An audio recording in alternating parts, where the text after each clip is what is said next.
Идејата да го одржиме овој трет научен симпозиум и да ја продолжиме традицијата за одржување на вакви научни симпозиуми потекнува од реалната состојба во која што ликот и делото на Видое Подгорец неправедно се маргинализирани и оставени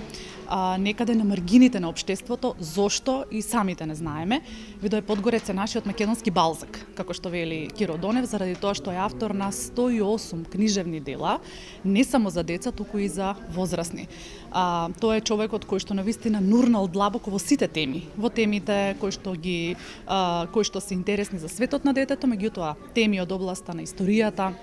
теми од областа на психолошкото портретирање на ликовите и така натаму, и од таа причина сметаме дека заслужува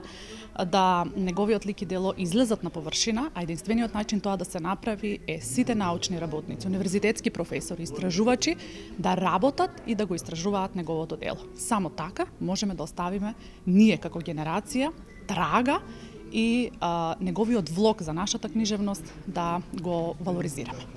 Па видите, мислам дека Видое Подгорец се уште не е доволно истражен неговото творештво и како човек и како творец. За мене тој е македонскиот Балзак, бидејќи да напише 108 книги за толку кус животен век, тоа навистина е, и тоа мислам од сите книжевни родови, отпушнувајќи од деца за возрастни, историски работи и така натаму. Мислам дека нашата критика се уште не има посветено доволно вниманието и затоа тој симпозиум што почна негде таму ние 2002 година го почнеме таа манифестација, меѓутоа дури сега во последниве 2-3 години кога дојдоа така едни нови сили кои се малку постручно ги познаваат тие работи, почна да се проучува делото на Видое, а годинава имаме навистина луѓе дојдено од таа фела кои можат да кажат Видое кој е, што е и зошто треба да се одбележува како еден од врвните писатели не само за деца, туку и за возрастни кај нас во Македонија.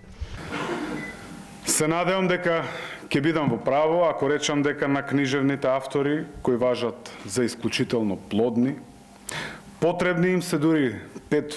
животи за да напишат 108 книги. Или поинако кажано, 5 плодни автори можат вкупно заедно да создадат толку многу книги. Но ете се изнашол кадарен човек од нашето поднебје, од под падините на Беласица, сосема сам и сосема за еден, релативно кус животен век, да напише и објави толку литературни дела. Овој феномен има свое име и презиме, Видое Подгорец.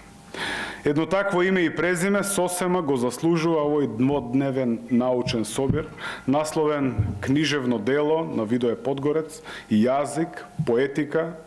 и херменевтика.